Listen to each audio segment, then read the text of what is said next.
Hello नमस्कार दोस्तों। आज हम बात करेंगे भारत की पहली और अब तक की इकलौती महिला प्रधानमंत्री श्रीमती इंदिरा गांधी की हत्या के पीछे छिपे कारणों के बारे में। आखिर क्यों और क्या हुआ था 31 अक्टूबर 1984 का वो काला दिन जिसने पूरे देश को हिलाकर रख दिया। इंदिरा गांधी अपने समय की सबसे शक्तिशाली और लोकप्रिय नेताओं में गिनी जाती थी, लेकिन उनके द्वारा लिए गए कुछ फैसलों ने उन्हें अपने ही देश के एक समुदाय के हिस्से के गुस्से का शिकार बना दिया। 1984 में उन्होंने ऑपरेशन ब्लू स्टार का आदेश दिया। इस ऑपरेशन में सेना ने अमृतसर के गोल्डन टेम्पल में छिपे आतंकियों को बाहर निकालने के लिए कार्रवाई की। जी हाँ, लेकिन यह मंदिर सिख धर्म का सबसे पवित्र स्थान भी है। इस कार्रवाई में कई लोगों की जानें गई और मंदिर को भी काफी नुकसान पहुंचा। यहीं से इंदिरा गांधी के खिलाफ नाराजगी और बढ़ गई। बहुत से सिखों ने इसे अपनी धार्मिक आस्था पर हमला माना। इसी गुस्से के कारण उनके ही दो सिख अंगरक्षक यानी बॉडीगार्ड बेअंत सिंह और सतवंत सिंह ने 31 अक्टूबर 1984 को प्रधानमंत्री आवास पर उन्हें गोलियां से छलनी कर दिया। 30 अक्टूबर 1984 का दिन था। इंदिरा गांधी ओडिशा के भुवनेश्वर में रैली कर रही थी। तभी इंदिरा अपने पहले से तय स्पीच से हटकर कहने लगी, मैं आज यहां हूं, कल शायद यहां न रहूं। मुझे चिंता नहीं है मैं रहूं या ना रहूं। मेरा लंबा जीवन रहा है और मुझे इस बात का गर्व है कि मैंने अपना पूरा जीवन अपने लोगों की सेवा में बिताया है। मैं अपनी आखिरी सांस तक ऐसा करती रहूंगी और जब मैं मरूंगी तो मेरे खून का एक कतरा कतरा भारत को मजबूत करने में लगेगा। इसके 24 घंटे बाद यानी 31 अक्टूबर 1984 के दिन शाम को खबर आती है कि देश की प्रधानमंत्री इंदिरा गांधी नहीं रही। इंदिरा के ही दो सिख बॉडीगार्ड ने उनकी गोली मारकर हत्या कर दी। देश के लोग सन्न रह गए। कहा जाता है कि इंदिरा गांधी को अपनी मौत का अनुमान हो गया था। वो अपने डॉक्टर कृष्ण प्रसाद माथुर से अक्सर कहती थी कि किसी दुर्घटना में अचानक उनकी मौत हो जाएगी। उनकी यह बात सच भी साबित हुई। मैं आज इंदिरा गांधी की मौत के उस भयावह 5.5 घंटे के बारे में बताऊंगा कि आखिर उस दिन हुआ क्या था। आखिर इंदिरा गांधी की हत्या क्यों की गई। सबसे पहले इंदिरा गांधी की हत्या की वजह को जानिए।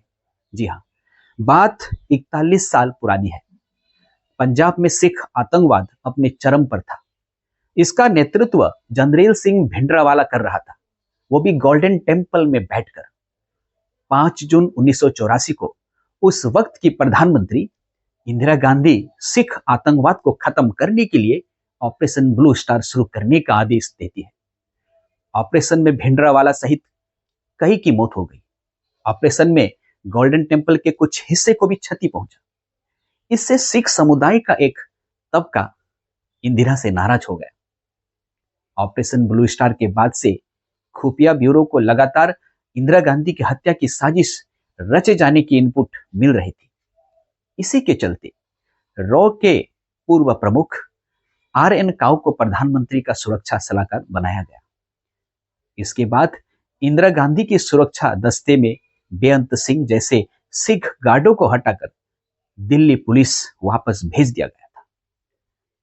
वरिष्ठ पत्रकार सागरिका घोष अपने एक आर्टिकल सी हैंडपिक हिम, सी सॉट हर डेथ में लिखती है, इंदिरा गांधी ने सोचा कि सिख गार्डों को हटाने से जनता के बीच उनकी सिख विरोधी छवि बनेगी। लिहाजा उन्होंने दिल्ली पुलिस को अपने सिख गार्डों को बहाल करने का आदेश दिया, जिसमें बेअंत सिंह भी शामिल था। इंदिरा गांधी के करीबी लोगों का दावा है कि वह गोल्डन टेम्पल में सेना भेजने के लिए अनिच्छुक थी, लेकिन ऑपरेशन ब्लू स्टार एक बहुत बड़ी भूल थी। 31 अक्टूबर 1984 की सर्द सुबह अच्छी धूप खिली हुई थी। इंदिरा के लिए यह काफी बिजी शेड्यूल वाला दिन था। उन पर एक डॉक्यूमेंट्री बनाने पीटर उस्तिनोफ आए हुए थे। दोपहर में पूर्व ब्रिटिश प्रधानमंत्री जेम्स कैलाहन के साथ मीटिंग भी थी। इसके बाद राजकुमारी एनी के साथ डिनर का प्रोग्राम भी था। 1966 में इंदिरा के प्रधानमंत्री बनने के बाद उनके डॉक्टर रहे कृष्ण प्रसाद माथुर कहते हैं कि वे इंटरव्यू के लिए तैयार हो रही थी। ब्यूटिशियन उनका मेकअप करने में मशगूल थी। सुबह के करीब 9 बजे थे। इंदिरा गांधी तैयार होने के बाद वो अपने घर एक सफदरजंग रोड से अपने ऑफिस बगल के बंगले एक अकबर रोड पर जाने को उठी। यहाँ पर पीटर उस्तनोव उनका इंतजार कर रहे थे। धूप से बचाने के लिए कांस्टेबल नारायण सिंह एक छाता लेकर उनके बगल में चल रहे थे। उनके जस्ट पीछे उनके पीए आर के धवन और निजी सेवक थे।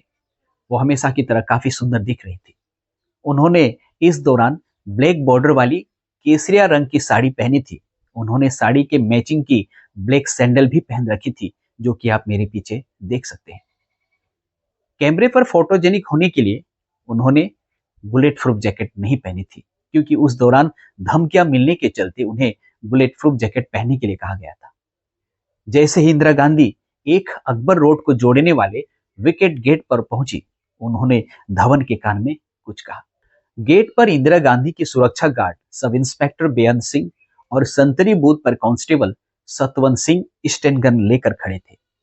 इंदिरा ने हमेशा की तरह आगे बढ़कर बेअंत सिंह और सतवंत सिंह को नमस्ते कहा। इतने में बेअंत ने 38 बोर की सरकारी रिवॉल्वर इंदिरा गांधी पर तान दी। तभी इंदिरा गांधी बोली, ये तुम क्या कर रहे हो? सेकेंडों की खामोशी के बीच बेअंत सिंह फायर करता है। गोली इंदिरा गांधी के पेट में लगती है। इसके बाद बेअंत 4 और गोलियां इंदिरा गांधी पर दागता है। बेअंत सिंह दूसरी तरफ एक सिख गार्ड 22 साल का सतवंत सिंह अपनी स्टेन गन लेके खड़ा था। सतवंत यह सब देखकर घबरा गया। तभी बेअंत चिल्लाता है, गोली मारो। यह सुनते ही सतवंत 25 गोलियां इंदिरा गांधी की सीने में उतार देता है। इस दौरान धवन वहां स्टेचू बनकर खड़े रहते। धवन उस घटना को याद करते हुए कहते हैं, मैं उस दिन के बारे में सोचता हूं तो पागल हो जाता हूं। इसके बारे में नहीं सोचने की कोशिश करता हूं। ये बताते हैं कि सतवंत ने इंदिरा गांधी की जमीन पर गिरने के बाद भी फायरिंग जारी रखी। इसी बीच धवन और अन्य सुरक्षाकर्मी खून से लथपथ इंदिरा गांधी की ओर भागे। बेअंत सिंह और सतवंत ने बिना किसी पछतावे के अपनी बंदूकें नीचे गिरा दी।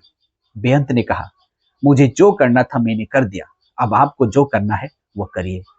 और तब तक आईटीबीपी के जवान भी वहां आ चुके थे। उन्होंने बेअंत और सतवंत को अपने कब्जे में ले लिया। इसी दौरान रहस्यमय तरीके से बेअंत सिंह को गोली मार दी गई और उसकी मौत वहीं हो जाती है। तभी सोनिया गांधी दौड़ते हुए आती है और चिल्लाती है। सोनिया गांधी उस दिन को याद करते हुए कहती है, जब मैंने गोलियों की आवाज सुनी तो मुझे लगा कि यह दिवाली के बचे हुए पटाखों की आवाज है, लेकिन यह कुछ अलग था। मैं भागकर बाहर आई तो देखा कि इंदिरा गांधी गोलियों से छलनी थी। मेरी सास ऐसी अनहोनी के बारे में जानती थी। उन्होंने इस बारे में हमसे बात की थी। मैंने राहुल से भी बात की थी कि कुछ खास निर्देश भी दिए थे। एम्बेसडर में सोनिया गांधी के साथ आर के धवन और एक अन्य सुरक्षा कर्मी दिनेश भट्ट बैठते हैं। सोनिया गांधी पीछे की सीट पर बैठती है और इंदिरा गांधी के सिर को अपनी गोद में रखती है। इंदिरा गांधी को एम्स ले जाया जाता है। ऑफिस टाइम होने के चलते सड़क पर काफ़ी ट्रैफिक ज़्यादा था। इससे एम्स पहुंचने में काफ़ी समय लग रहा था। इस दौरान पूरे रास्ते कार में सन्नाटा छाया रहा। इंदिरा गांधी के शरीर से लगातार खून बह रहा था। इससे सोनिया गांधी का गाउन पूरी तरह से भीग गया था। कार करीब 9:30 बजे के आसपास दिल्ली एम्स पहुंचती है। ड्यूटी पर मौजूद जूनियर डॉक्टर को एक झटके के साथ एहसास हुआ कि मरीज कौन है, और गुलेरिया, एमएम कपूर और एस बालाराम जैसे टॉप सर्जन और डॉक्टर मिनटों में वहां पहुंच गए। डॉक्टरों ने तुरंत खून बहने से रोकने की कोशिश की। बाहर से सपोर्ट दिया गया। सर्जनों ने उनके चेस्ट और पेट का ऑपरेशन किया। इस दौरान खून देने की अपील भी की गई। इसके बाद एम्स के बाहर खून देने वालों की भीड़ उमड़ पड़ी। 88 बोतल ओ नेगेटिव खून चढ़ाया गया, लेकिन कुछ काम नहीं आया। राजीव गांधी भी तब तक दिल्ली पहुंच गए थे। राजीव गांधी उस वक्त पश्चिम बंगाल में चुनाव प्रचार कर रहे थे। राजीव गांधी को भी इसकी जानकारी रेडियो से मिली थी। इसके बाद दोपहर 2:23 पर औपचारिक रूप से इंदिरा गांधी की मौत की घोषणा की गई। संवैधानिक मानदंडों के अनुसार जब एक प्रधानमंत्री की कार्यालय में किसी वजह से मौत हो जाती है तो दूसरे को तुरंत शपथ लेनी पड़ती है। नहीं तो सरकार का अस्तित्व समाप्त हो जाता है। इसलिए ऑल इंडिया रेडियो को राजीव गांधी के प्रधानमंत्री के रूप में शपथ लेने से कुछ मिनट पहले ही घोषणा करने की अनुमति दे दी गई। एम्स में उस वक्त तक सैकड़ों लोग जुट चुके थे। धीरे धीरे यह खबर आग की तरह फैल गई कि इंदिरा गांधी को उनके 2 सिख बॉडीगार्ड ने गोली मार दी है। इससे माहौल बदलने लगा। राष्ट्रपति ज्ञानी जेल सिंह की कार पर पथराव हुआ। शाम को अस्पताल से लौटते लोगों ने कुछ इलाकों में तोड़फोड़ शुरू कर दी। धीरे धीरे दिल्ली सिख दंगों की आग में झुलस गई।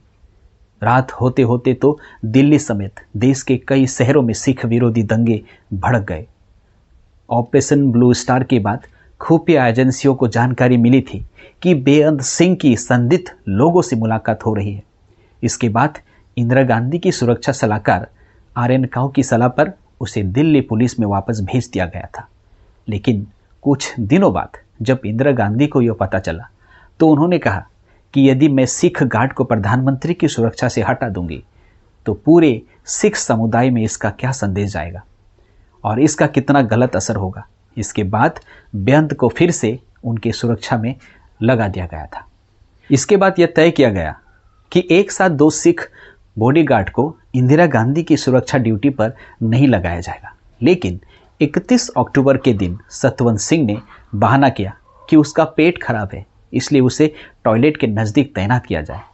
इस तरह बेअंत और सतवंत ने प्लान बनवाकर एक साथ तैनात हुआ और उन्होंने इंदिरा गांधी की हत्या कर ऑपरेशन ब्लू स्टार का बदला लिया। सब इंस्पेक्टर बेअंत सिंह 9 सालों से इंदिरा गांधी की सुरक्षा में तैनात था। यहाँ तक कि हत्या करने से कुछ दिन पहले वह इंदिरा गांधी के साथ लंदन भी गया था। इंदिरा गांधी भी बेअंत को काफ़ी मानती थी और सरदार जी कहकर पुकारती थी। अपनी दादी की मौत के 3 दशक बाद राहुल गांधी ने बेअंत और सतवंत सिंह को याद करते हुए उन्हें अपना दोस्त बताया था। उन्होंने कहा था कि बेअंत ने मुझे बैडमिंटन खेलना सिखाया। दोस्तों, यह घटना हमें यह सिखाती है कि धर्म और राजनीति जब टकराते हैं तो उसके परिणाम कितने भयावह हो सकता है। आपका इस बारे में क्या सोचना है? क्या इंदिरा गांधी का फैसला सही था या गलत? हमें कमेंट में ज़रूर बताएं। अगर वीडियो अच्छी लगी तो लाइक, शेयर और सब्सक्राइब जरूर करें। बहुत जल्द एक और नई वीडियो के साथ आपसे मुलाकात करेंगे। तब तक के लिए अपना ख्याल रखिएगा। बहुत बहुत धन्यवाद। जय हिंद।